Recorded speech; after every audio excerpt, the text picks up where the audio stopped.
Hi, everybody. Welcome to Discover College Soccer. We are lucky enough to be joined here at the United Soccer Coaches Convention in Philly by Coach Jodie Smith from Alabama State. Welcome, Coach. Thanks for having me. Yeah, thanks for being here. You guys got a nice D1 women's program there in Montgomery, Alabama. And we're sitting here. I'm at the convention. I'm watching all. This is the day where a lot of the kids get to come and collect their awards and things like that. So, this might be some of the folks you're trying to recruit these days. Maybe some of these high school great players here. But so, first question for you, Jodie. Right now it's showcase season, right? All the tournaments happening. Right. Have you guys locked in your 23 class? Are you looking still to find some? You looking at 24s? What's that like for you guys? So for us, 23s we have completed, and we're really now starting to look at that 24 class, and then starting to take a peek if we can at 25, 26. But pretty much our attention's on 24s now. Okay. And are there tournaments that are kind of the must-see TV on your list, places you like to go each year to see players? Well, certainly, you want to hit some of those big events, the ECNLs and everything, but a big makeup of our team has been West Coast kids, oddly enough, being from Alabama. Yeah. And one of the really big showcases I've been fortunate to hit over the last many years is that player showcase out in Las Vegas. This year I'm going to hit the Jefferson Cup instead, but we do the ECNL events, the GA events, and then I'm real big on if we can find Alabama players, and there's a little small showcase down in Foley early December called the Gulf State Showcase. We hit that one, and then we try to branch out. We hit about 4 to 5 events a year. Okay. Now, do you guys do any ID camps, or do you or your staff work external camps? How do camps fit in? A little bit of both. So we do an ID camps. We do about 3 of those a year. Actually, we just completed one, and generally we like to do it when school's in session, so the people come in can meet our players, see those sort of things, and get a good idea of what the school is like. We do recruit heavily out of our ID camps. That last probably 6 years, we've probably signed at least 2 out of every ID camp. So that's a great thing for upcoming players, be it freshmen moving up, is to get on campus to interact with the coach. We don't bring in outside coaches, it's just our staff. So they're with us, technical, the small-sided games, the full-sided games, and they're with us the whole time, so they see it. And then I'm a director for the Ralph Lundy Soccer Academy. It's a big camp down in the southeast. Mm-hmm. Coach Lundy was the former coach at the College of Charleston. Yeah, no, that's great. Well, in terms of recruits coming on campus, besides camps, do you guys do a lot of official visits with players? How does that work for you guys? Right, so ultimately what we try to do is we try to identify and get players on campus on unofficial visits early spring, summer, and then ultimately for us, we like to have our commitments all set, and that's who we bring in on unofficial visits. We do not make offers to anyone unless they've been on campus, because I want them to be able to see what the campus is like with people on there, see the whole thing. I know during COVID, I don't know if we're going to talk about it a lot, but the portal's there. But after that COVID year, there were a lot of kids that to me were panicking, and rightfully so, because it's unknown times. Yeah. But obviously, a lot of these players, boys and girls, accepted scholarships to places they probably haven't visited. So I think we want them to have an open eye and to see what the whole university is about, get on campus and see everything so they can make an educated decision. Yeah, and actually you read my mind. I was going to say that's one of the big things that has changed, especially since COVID, is the emergence or the use of the transfer portal. How has that affected your recruiting at all? I'm a big proponent of getting high school players. You have them for 4 years. In college soccer, that transfer rule has always been there. The Big Three did not have that opportunity, but in soccer, you always allowed that one transfer, one exception of the transfer rule. It can benefit you there's good players that went to a program that maybe didn't see the time that they wanted, that were quality players that maybe we have a girl that transferred back to us that we recruited heavily, went to another university, played but not a lot, and someone we really wanted, and now she's transferred back to us in the spring. So it can benefit you. It works both. I think it's a nice thing to have for players and for coaches. It's just sometimes I think it gets not taken advantage of, but it's used for the wrong reasons. Sure. As long as you use them for the right reasons, the program and the player can benefit. Yeah. Well, in a lot of places, there's been a rise of international recruiting, right? So does international recruiting fit in at Alabama State at all? So generally, we may have 2 to 3 players of international, and for us, they have to be difference makers. In the past, international kids know a lot about college soccer now, where I've been doing this 30 years, and when I was first gotten started, internet was just kind of coming along, and so they can find that information. Back then, specifically, you could get high-level players that, if they were American, maybe you're not on their list. But for us, they have to be difference makers. But we do not have a team full of them. I think this coming year we'll have 3. Okay. Well, whether it's international or transfer portal or at Jeff Cup or camp, kind of what's your hierarchy of things that you're looking for in a player when you're making an offer? Oh, fantastic. So everyone recruits players, and the level of coaching across our country now has risen to a pretty high level. It's constantly getting better. So most of the girls we're looking at already have the technical skills, and because youth coaches now are just starting to really do a good job, and there's so many former players that are youth coaches really impacting that. So we look for players that have the things that we cannot coach. They've got to be good on the ball and those sort of things. That's a given. But do they have things that we can't coach? Effort. Are they not entitled? Do they understand that this is going to be a hard work, and do they accept that? Are they willing to defend? If we're a lunch pail team, if you will, all 11 players, goalkeeper included, have to work hard, have to defend, have to do everything. So if you're a forward, we can't afford to have a forward that doesn't work to defend. So if we're watching and they're not tracking back, that's not a player we're going to be really interested in. I'd love to get to when we're at showcases, and sometimes you may only see a quarter of a game. So I really try to be there before the game, at halftime, or into the game, because I want to see the interaction with the coaches. If the coach is talking, are we engaged, or are we kind of looking down? Or do we have our phone? Are we warming up properly? At halftime, are you engaged and listening, or are you just kind of eyes wandering off? And then really after the game, do we help clean up the area? Do we grab the balls for the coach? What do we do? Those sort of things. My greatest example, and I've used this the past couple of years, there was a softball player at Alabama, Montana Fouts. I think she threw, I think it was 2 or 3 years ago, maybe the 5th no-hitter in college softball World Series history. After the game, there's a picture of her, necessarily 2-time All-American, just did all that.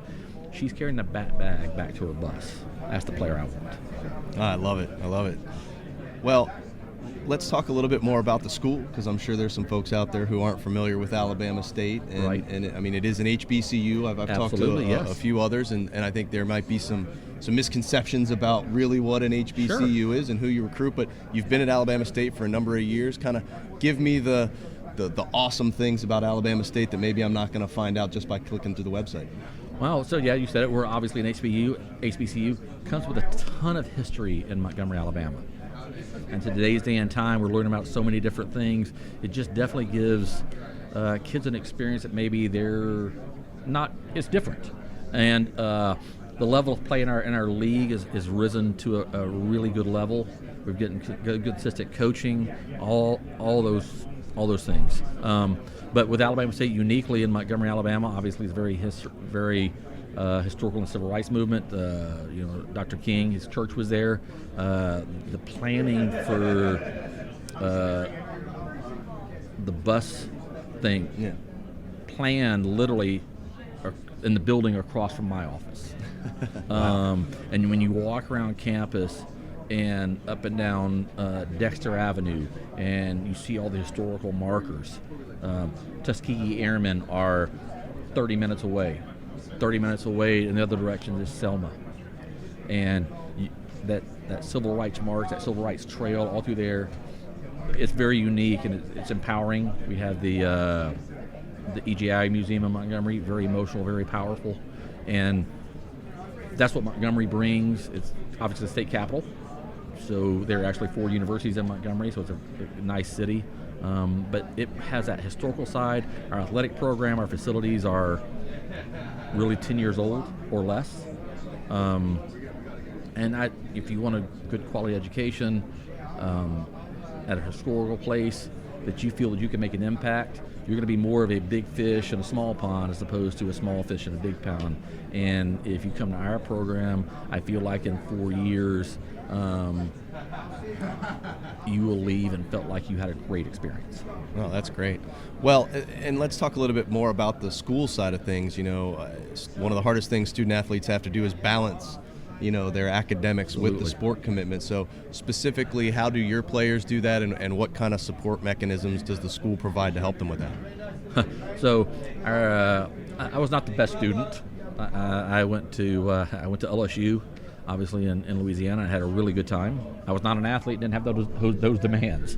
But our team GPA, since I've been there, has not dropped below a 3.4. Every university has it. I'm very proud of ours. We recruit players again. Our job is not to be a babysitter. They have to understand the demands and expectations.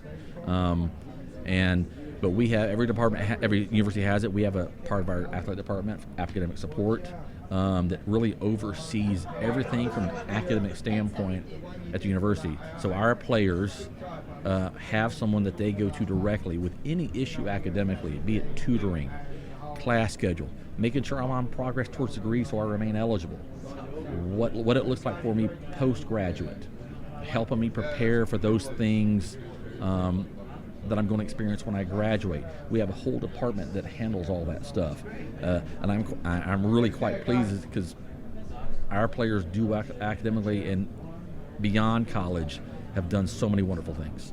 Oh, that's tremendous.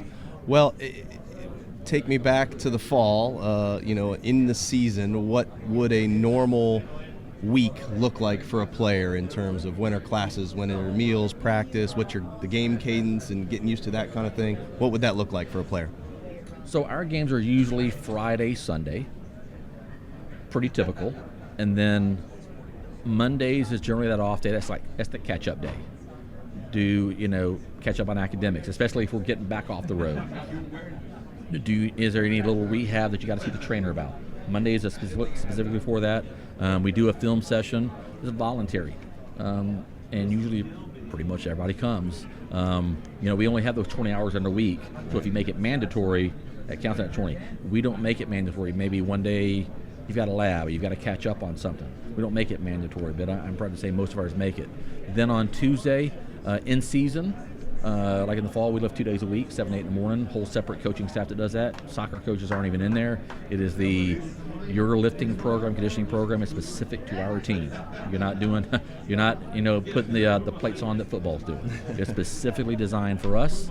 On Tuesdays and Thursdays, we practice 11 to 12:45, and on Monday, Wednesday, Friday, pending games, 3 to 5.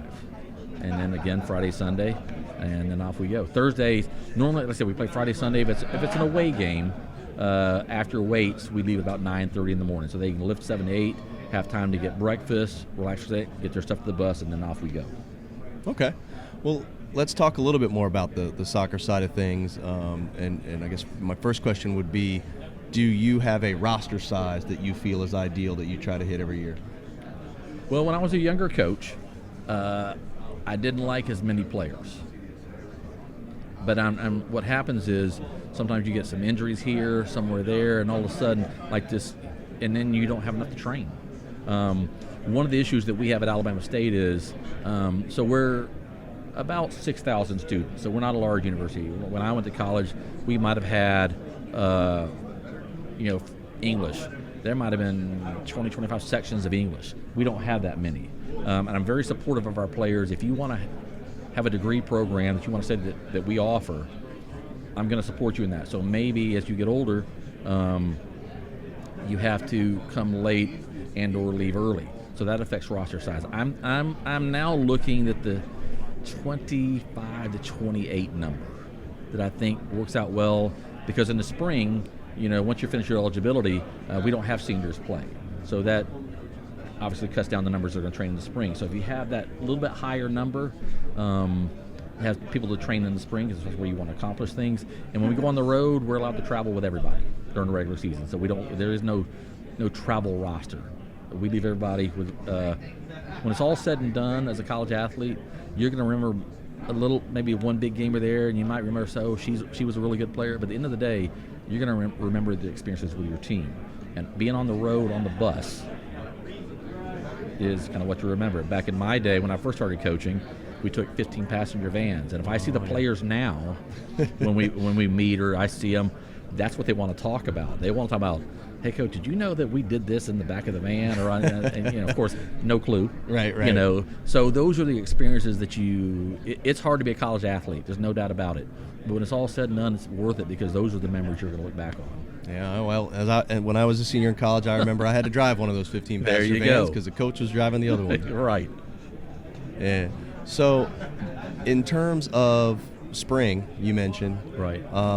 It is January while we're talking, and I'm sure your players are getting ready to come back to school. So what does your spring/off season look like? Gotcha. So we've really just returned to school.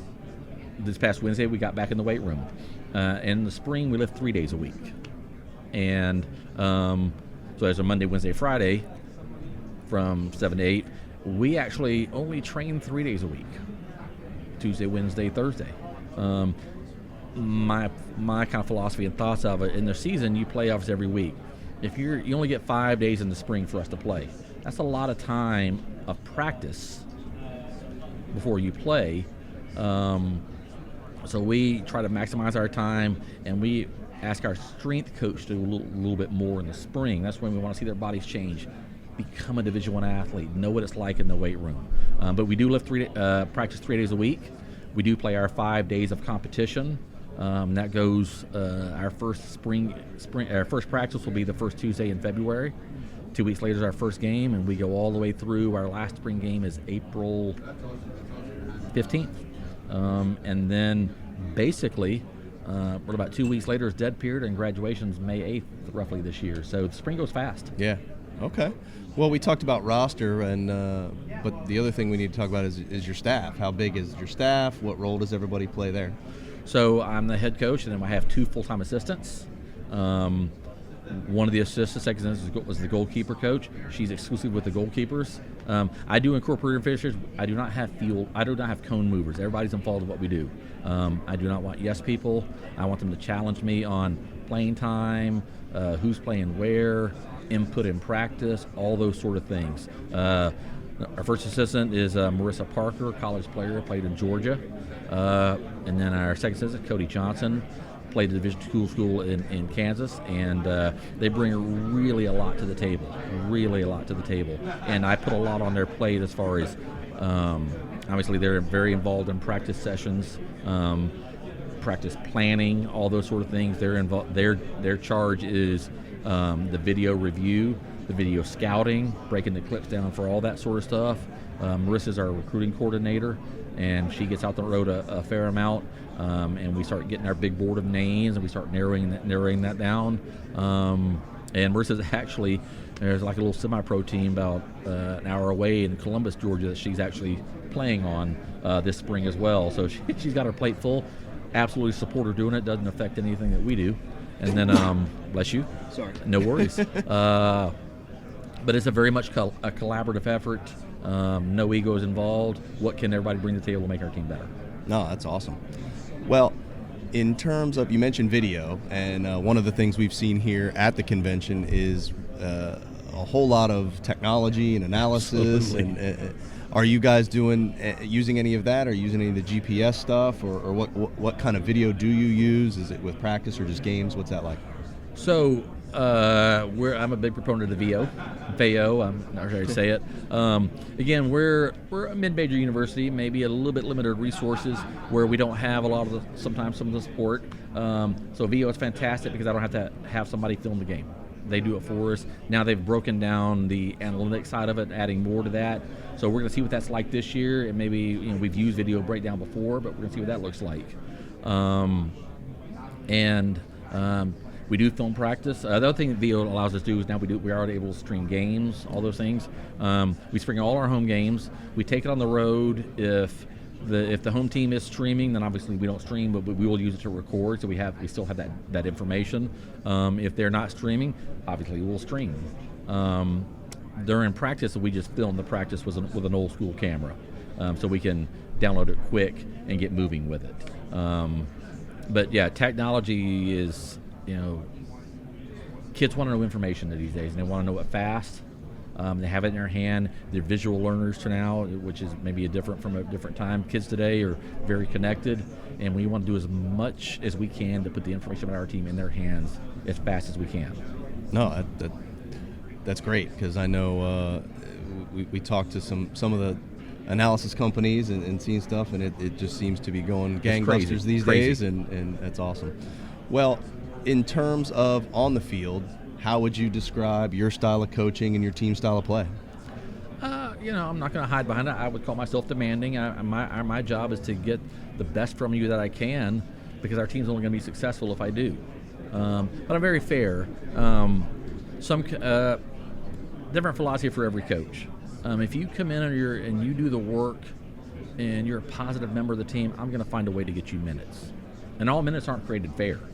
If it's 0-0 towards the end of the first half, and maybe a defender is, we play in Montgomery, Alabama, so it's hot, especially that 1 o'clock game, and I need to get, and she's starting to fade a little bit, especially early in the season when we're just coming out of preseason, and I sub you in at 0-0. Those are quality minutes. That's not, I'm just going to throw you in there for 5 minutes. I try to find a way to get players on the field, and can they turn that 5 into 10, that 10 to 20, whatever, so I really believe in that. It's not, I got my 11, I'm going to go with it. Now also, if my 11 are playing well, there's no reason for me to make a change, right? So that's the hardest part. I coach an 07 team as well in Montgomery youth soccer, and the one thing I talk to them about, when they get to that level, the coach's job is to win, and sometimes we have a hard time dealing with that. And sometimes I wish some of these other coaches, club coaches, stuff would really lean into that a little more from a parent education standpoint. But like I said, I'm very fair. I would say our style of play is a counterattacking type team. We're not going to ticky-tacky to death. We're not going to pass it for 100 times like Spain and then decide we want to go to goal. I would say we ask our defenders. We look for the highest pass up the field, the most open player that's open. First far, fast feet. If our back can play our 9 target, that takes the forwards and midfields out of the equation. Now we're behind 2/3 of their team, and we look to get around them. High drop change is kind of how I call it. But if it's not on, we'll keep it. We'll try to do possession and get around. But my philosophy is that the longer it stays in our defensive third, the more problems. If we can get out of there fastly and get on their end, the better off for us. Yeah, no, I like it. Well, we've talked about a lot of different things and covered a lot of ground, and I always like to end these the same way, and that's what didn't we cover? What else would you like folks to know, whether it's about the recruiting process, Alabama State, or anything college soccer related? I leave you with the last word. We covered a lot. The one thing is maybe just recruiting. I know because all teams and areas of the country are not created the same. Me and Montgomery, I understand that. We don't have an ECL level team in our town. Those sort of things, and really just comes to recruiting. My biggest thing is be a self starter. Don't count on someone to do it for you. And if you're really interested in doing it yourself, you take the lead with mom and dad. Don't have mom and dad do it, because mom and dad aren't going to play for that coach. And hit those. The best way to get interaction with a coach and kind of know where you're coming from is to be at their ID camp, someone that you get a chance to be on their campus, interact with them, all those sort of things. For me, that's the biggest thing coming from Montgomery, where we don't have an ECL level team, and it's always a big question. But I think we covered a lot. I appreciate the opportunity to talk about Alabama State and the things that, especially the school and the history of the university and our program. So I appreciate it. No, thanks for being here, and it was a great conversation. Wish you the best of luck here in the spring and in the fall, and we'll keep an eye on you. And if you get down to Bradenton for any of the ECNL events, give me a ring, and we'll grab a cup of coffee. All right? That sounds great. Awesome. Thanks, Coach. Thank you.